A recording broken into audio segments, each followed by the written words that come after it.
بسم اللہ الرحمن الرحیم۔ السلام علیکم۔ حضرت اویس کرنی کے بارے میں کتابوں میں تفصیلات سے علم ہوتا ہے کہ آپ جلیل القدر طالبین اور 40 پیشوروں میں سے ہیں۔ آپ یمن کے ایک گاؤں کرن میں پیدا ہوئے تھے۔ آپ کے والد بچپن میں ہی فوت ہو گئے تھے۔ آپ کی والدہ نابینا خاتون تھیں۔ ان کی خدمت اور فکر معاشی کے ذریعے آپ شتربانی کیا کرتے تھے۔ مالکان شتر سے جو چند دھرم ملتے تھے ان سے اپنی والدہ محترمہ کی ضرورت پوری کرتے تھے اور اپنے لیے راستے میں پڑی کھجوروں کی گٹھلیاں چن کر کھجوریں خرید لیتے تھے۔ امام غزالی نے لکھا ہے کہ حضرت اویس کرنی دنیا اور اقبال دنیا سے اس قدر بے نیاز تھے کہ دنیا دار لوگ ان کو دیوانہ سمجھتے تھے۔ حضور کریم صلی اللہ علیہ وسلم فرمایا کرتے تھے کہ اویس احساس اور مہربانی کے اعتبار سے طالبین میں سے ہیں، اور جس کی تعریف رسول کریم صلی اللہ علیہ وسلم فرما دیں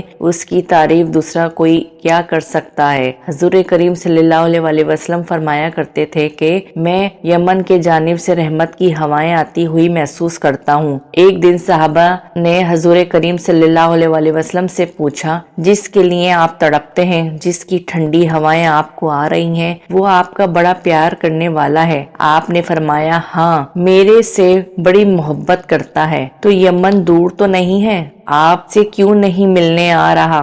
آپ نے فرمایا، اس کی بوڑھی اور نابینا ماں ہے جس کی خدمت اس کو آنے نہیں دیتی۔ صحابہ نے فرمایا کہ کیا آپ کی ملاقات ہوگی؟ حضور کریم صلی اللہ علیہ وسلم نے فرمایا کہ نہیں، البتہ عمر اور علی رضی اللہ تعالی عنہ ان کی ملاقات ہوگی۔ ان کی شناخت یہ ہے کہ جسم پر بال اور ہتھیلی کے بائیں پہلو پر ایک دھرم کے برابر سفید رنگ کا داغ ہے۔ جب ان سے ملاقات ہو تو میرا سلام پہنچانے کے بعد میری امت کے لیے دعا کرنے کا پیغام بھی دینا۔ پھر جب صحابہ نے عرض کیا کہ آپ کی پیروی کا حقدار کون ہوگا؟ آپ نے فرمایا، اویس کرنی رضی اللہ تعالی عنہ۔ حضور کریم صلی اللہ علیہ وسلم فرماتے تھے کہ قیامت کے دن حضرت اویس کرنی رضی اللہ تعالی عنہ کی شکل میں 70,000 فرشتوں کا مجمع آپ کو لے جنت میں داخل ہوگا تاکہ اس عاشق نبی کو کوئی نہ پہچان سکے۔ آپ اپنی وفات سے پہلے حضرت علی مرتضیٰ اور حضرت عمر فاروق کو وصیت فرمائی تھی کہ میرے جنبہ مبارک اویس کرنی کو پہنچانا اور میرا سلام کہنا اور میری امت کے لیے دعائیں طلب کرنا، کیونکہ اویس کرنی کی دعا میری امت کے لیے قبول ہوگی۔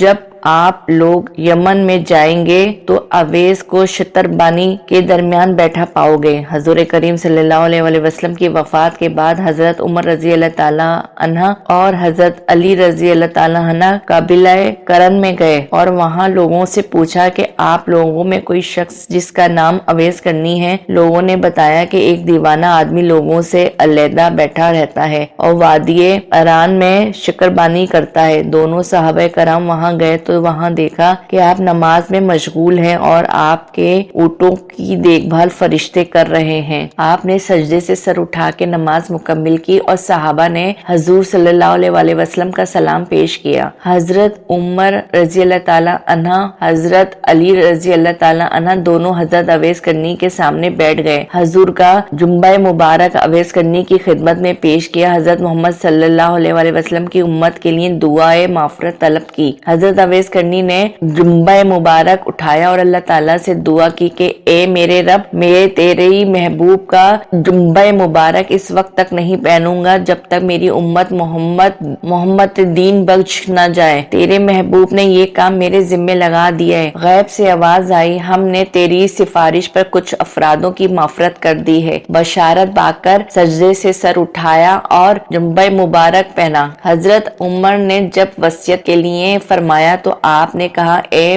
عمر، اگر تم خدا شناس ہو تو اس سے زیادہ افضل اور کوئی فضیلت نہیں ہے اور کوئی وصیت نہیں ہے اگر تم خدا کے سوا کسی دوسرے کو نہ پہچانو۔ پھر پوچھا، اے عمر، کیا اللہ تعالیٰ تم کو پہچانتا ہے؟ آپ نے فرمایا، ہاں۔ حضرت اویس کرنی نے کہا، خدا کے علاوہ وہ تمہیں کوئی اور نہ پہچانے، یہی تمہارے لیے افضل ہے۔ اللہ سے دعا کرتے ہیں کہ اللہ ہم سب کو رسول اللہ کا عاشق بنائے اور ہمیں قرآن اور سنت پر چلنے کی توفیق دے، آمین۔ اگر آپ کو میری ویڈیو پسند آئی ہو تو میری ویڈیو کو لائک اور کمنٹ باکس میں کمنٹ کرنا نہیں بھولیے گا، اور اس طرح کے واقعات سننے کے لیے میرا چینل اسلامک علمی تھروت ضرور سبسکرائب کر لیجیے گا۔ شکریہ۔